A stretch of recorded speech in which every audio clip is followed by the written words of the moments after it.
Bismillahirrahmanirrahim. Assalamualaikum warahmatullahi wabarakatuh. Salam sejahtera untuk kita semuanya. Perkenalkan, nama saya Hamid Sutikno, SIP MSI. Saya sebagai dosen tetap pada program studi Administrasi Publik, Fakultas Sosial, Ekonomi, dan Humaniora, Universitas Nahdlatul Ulama Purwokerto. Dengan IDN 0616019102. Adapun pendidikan saya, S1 saya menempuh pendidikan di jurusan Ilmu Politik, FISIP Unsud pada tahun 2014 dan S2 pada program Magister Administrasi Publik, FISIP Unsud tahun 2018. Izinkan pada kesempatan hari ini saya menyampaikan dan mendeskripsikan pernyataan diri dosen dalam unjuk Tridharma Perguruan Tinggi PDD UKT PT pada bidang pengajaran. Adapun mata kuliah yang saya akan sampaikan dan saya deskripsikan yaitu mata kuliah implementasi dan evaluasi kebijakan publik. Adapun deskripsi pada mata kuliah ini saya akan menyampaikan yang pertama yaitu identitas mata kuliah, yang kedua deskripsi mata kuliah, yang ketiga capaian pembelajaran mata kuliah, yang keempat materi pembelajaran, yang kelima metode pembelajaran, dan yang keenam, sistem penilaian. Yang pertama yaitu identitas mata kuliah. Mata kuliah ini bernama mata kuliah implementasi dan evaluasi kebijakan publik. Jumlah SKS yaitu 3 SKS. Kode mata kuliah SHP 1527, semester 5 atau ganjil. Sifat mata kuliah ini wajib. Kemudian yang kedua, deskripsi mata kuliah. Mata kuliah implementasi dan evaluasi kebijakan publik merupakan mata kuliah wajib di Prodi Administrasi Publik, di mana pada mata kuliah ini mahasiswa dapat mempelajari mengenai konsep, teknik, model, dan berbagai pendekatan dalam proses dan evaluasi kebijakan publik. Yang ketiga, capaian pembelajaran mata kuliah. Yang pertama, mampu menunjukkan sikap bertanggung jawab atas pekerjaan di bidang keilmuan secara mandiri. Yang kedua, mampu menguasai pengetahuan konsep administrative science. Yang ketiga, mampu menguasai keterampilan secara mendalam dalam mengatasi masalah publik dan penyelenggaraan urusan publik. Yang keempat, mampu menguasai keterampilan dan pengetahuan pada bidang kebijakan publik, khususnya pada kajian implementasi dan evaluasi kebijakan publik. Yang keempat, materi pembelajaran, di mana pada materi ini yang pertama penjelasan mengenai konsep dasar implementasi kebijakan publik, yang kedua mengenai fungsi dari implementasi kebijakan publik, yang ketiga tujuan dan model dari implementasi kebijakan publik, yang keempat, pengembangan alternatif dalam implementasi kebijakan publik. Yang kelima, pemilihan berbagai macam alternatif dalam proses implementasi kebijakan publik. Yang keenam, paradigma dalam kajian implementasi kebijakan publik. Dan yang ketujuh, rekomendasi dalam kajian-kajian implementasi kebijakan publik. Metode pembelajaran yang saya gunakan pada mata kuliah ini yaitu saya menggunakan metode DIA, yaitu Delivery, Interaction, and Assessment, di mana tiga ini saya gunakan untuk proses pembelajaran mata kuliah yang saya ampu, yaitu mata kuliah implementasi dan evaluasi kebijakan publik, di mana Delivery yaitu proses penyampaian materi dan diskusi kepada mahasiswa, kemudian Interaction yaitu bagaimana interaksi terbangun selama proses pembelajaran di kelas, kemudian Assessment yaitu penilaian pada mata kuliah, di mana pada komponen asesmen ini saya menggabungkan 3 komponen penilaian. Yang pertama yaitu tugas terstruktur, yang kedua ada ujian tengah semester atau UTS, dan yang ketiga yaitu ujian akhir semester atau UAS. Yang keenam, sistem penilaian. Pada mata kuliah ini saya menggunakan 3 sistem penilaian, di mana tugas terstruktur yaitu menyumbang 30% nilai. Yang kedua, ujian tengah semester atau UTS yaitu menyumbang 35% nilai. Yang ketiga, ujian akhir semester atau UAS yaitu menyumbang 35% nilai, sehingga total genap 100%. Berikut merupakan cuplikan kegiatan pembelajaran luring pada mata kuliah implementasi dan evaluasi kebijakan publik dengan materi tujuan dan aspek dalam implementasi kebijakan publik. Selamat menyaksikan. Terima kasih. Wassalamualaikum warahmatullahi wabarakatuh. Assalamualaikum warahmatullahi wabarakatuh. Waalaikumsalam warahmatullahi wabarakatuh. Selamat pagi dan salam sejahtera untuk kita semuanya, teman-teman mahasiswa Prodi Administrasi Publik semester 5. Alhamdulillah sehat semua ini ya. Alhamdulillah kalau sehat semua. Oke, selamat bertemu kembali di mata kuliah implementasi dan evaluasi kebijakan publik di minggu ketiga ini. Mari sebelum kita mulai kuliah kita berdoa bersama agar kuliah kita diberi kelancaran semuanya. Berdoa dimulai.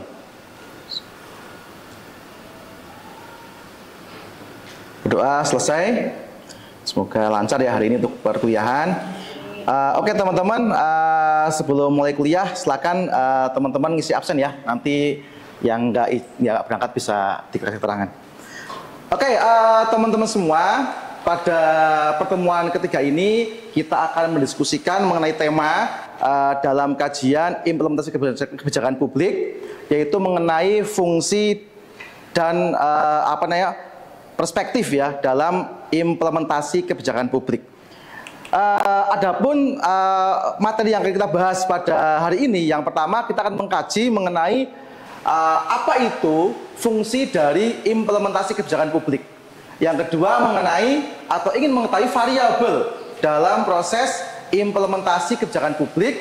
Kemudian ada perspektif ya dalam implementasi kebijakan publik. Kemudian ada model ya, model dalam implementasi kebijakan publik. Teman-teman sudah baca buku yang saya kasih ya, PDF sama materi ya, yang di PowerPoint dan beberapa buku jurnal artikel yang tentunya sudah dibaca semua ya. Jadi untuk mengawali kuliah hari ini ada dua hal yang penting ya yang ingin saya tanyakan. Yang pertama, apa sebenarnya fungsi dari implementasi itu? Siapa? Mas Asur, silakan Mas, bisa nggak ngasih argumentasi apa itu fungsi dari implementasi kebijakan? Baik, izin menjawab Pak Hamid. Jadi menurut yang saya pelajari sejauh ini, fungsi dari adanya implementasi kebijakan publik adalah sebagai jembatan yang menghubungkan antara tujuan atau sasaran kebijakan yang telah ditetapkan dengan hasil nyata yang ingin dicapai melalui berbagai aktivitas pemerintah maupun pihak terkait lainnya. Dengan adanya implementasi kebijakan yang baik, kebijakan dapat memberikan manfaat yang nyata bagi masyarakat dan pembangunan secara nasional. Oke, bagus ya Mas Paus ya jawabannya. Berarti baca buku nih di malam ya dari beberapa buku yang saya kasih. Oke, tadi Mas sudah menyampaikan. Yang kedua ini, apakah implementasi itu hanya sekedar masalah administratif saja? Siapa? Oh ya, Mas Ahun. Gimana Mas Ahun? Kira-kira pendapatnya? Menurut saya, implementasi kebijakan itu bukan hanya sekedar aktivitas administratif, Pak. Tapi bagaimana implementasi kebijakan publik diwujudkan dari berbagai macam aktivitas yang melibatkan unsur pemerintah, masyarakat, dan para pemangku kepentingan yang saling terhubung, Pak. Oke, terima kasih Mas Ahun ya. Jadi good answer ya, Mas Ahun dan Mas Masur menyampaikan dua pandangan ya dari sisi fungsi dan dari sisi kedalaman kajian dari implementasi kebijakan publik. Oke teman-teman, mari kita bahas ya satu persatu dari materi kita hari ini.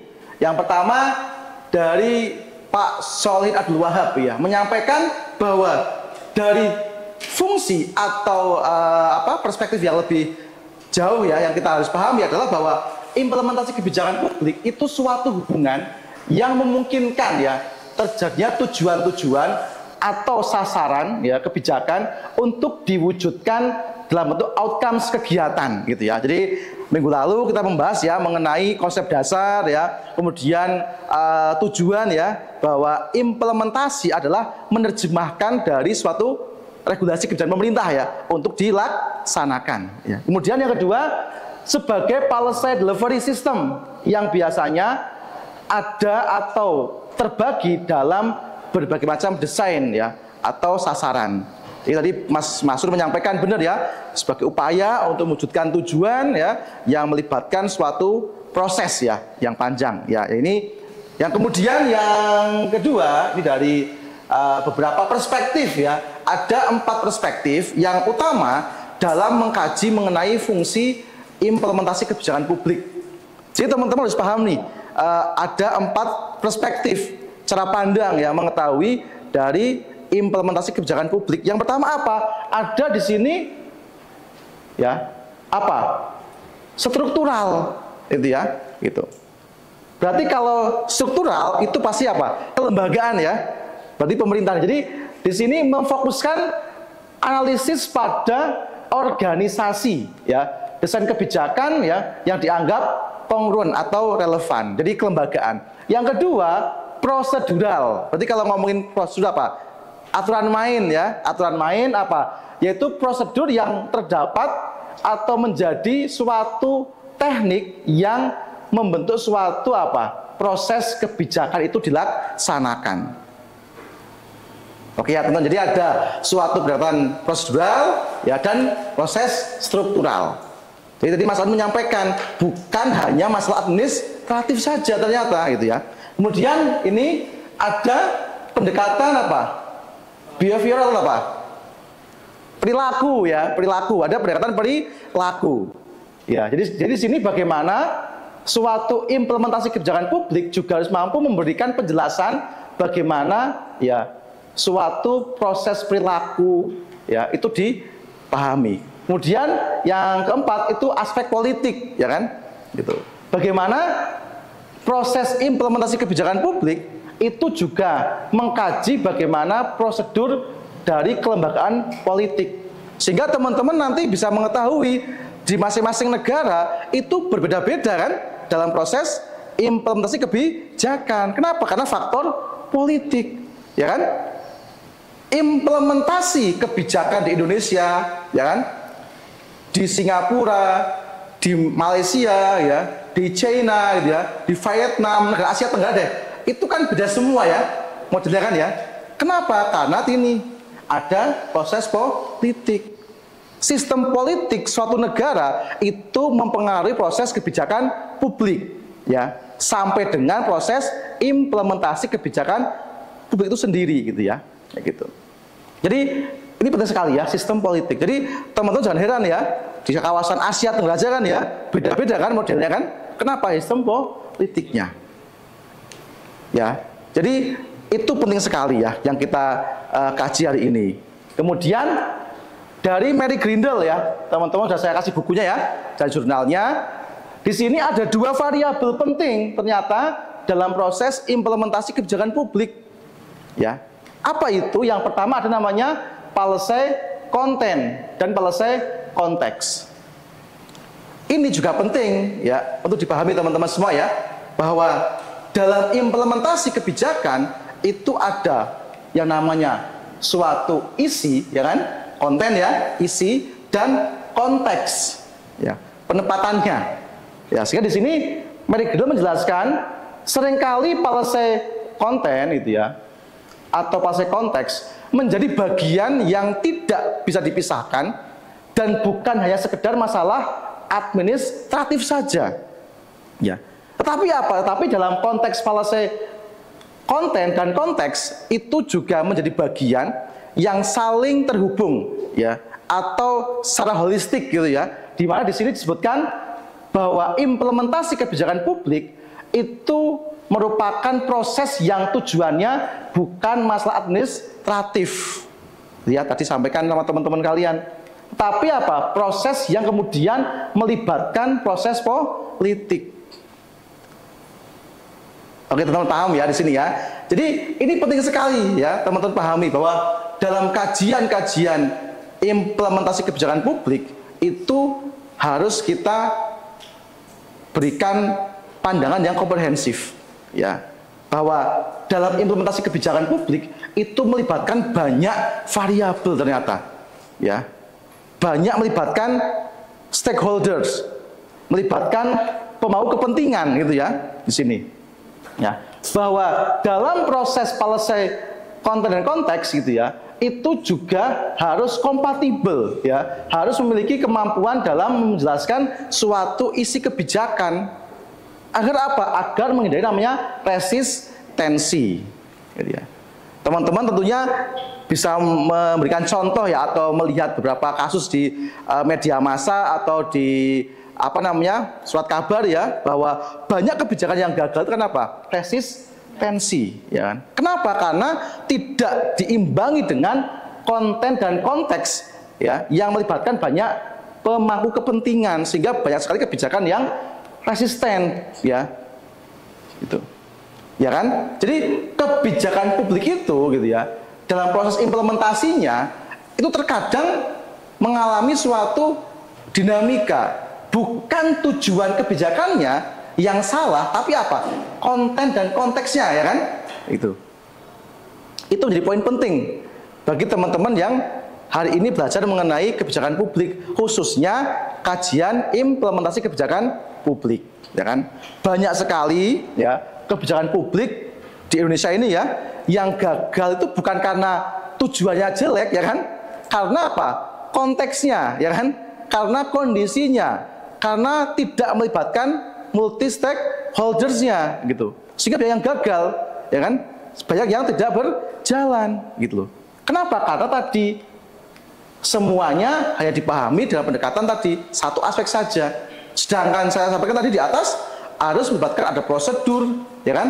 Ada kelembagaannya, ada aturan mainnya, ya kan? Ada proses politiknya, ya. Nah, saya berikan contoh ini satu model ya, yang kemudian bisa teman-teman jadikan referensi nanti ke depan. Itu ini model dari implementasi dari Mary Grindle ya. Ini sudah baca teman-teman ya kemarin ya. Di buku yang saya kasihkan itu, ini ada model, ini salah satu saja, banyak sekali ya, fungsi dan tujuan dan penerapan ya dalam kajian implementasi kebijakan, banyak sekali teman-teman ya. Ini yang salah satu aja, ada model Mary Grindle, ada Edward III ya kan, ada model Smith, ada model Stewart ya, banyak sekali ya. Nanti di pertemuan keempat kelima kita insya Allah akan membahas mengenai pendekatan ya, pendekatan dari berbagai macam model implementasi kebijakan publik ya. Ada yang top down, ada yang bottom up, ada yang hybrid ya. Nanti kita bahas di pertemuan ke-45. Nah, ini sebagai awalan teman-teman ya, sehingga teman-teman bisa lihat ternyata banyak sekali ya Pak, fungsi-fungsi dan pendekatan dari implementasi kebijakan publik. Ada pendekatan yang elitis, pendekatan bottom up, pendekatan deliberatif ya kan, banyak sekali teman-teman. Nah, ini seringkali kalau Mary Grindle ini teman-teman nanti ya kalau pernah baca bukunya atau kelas kalian ngambil skripsi gitu ya, itu pakai teori Mary Grindle sekali ya. Di sini kita harus memahami yang pertama apa? Di sini ada namanya tujuan kebijakan ya. Jadi implementasi itu harus mengetahui tujuan kebijakannya ya. Kemudian apa di sini? Ada program ya, outcomes ya. Kemudian ada namanya pendekatan tujuan. Ya, di sini banyak banget ya, dampak kelompok sasaran ya, ini sebagai sini biar teman-teman bisa lihat juga ya di sini ya. Ini ya.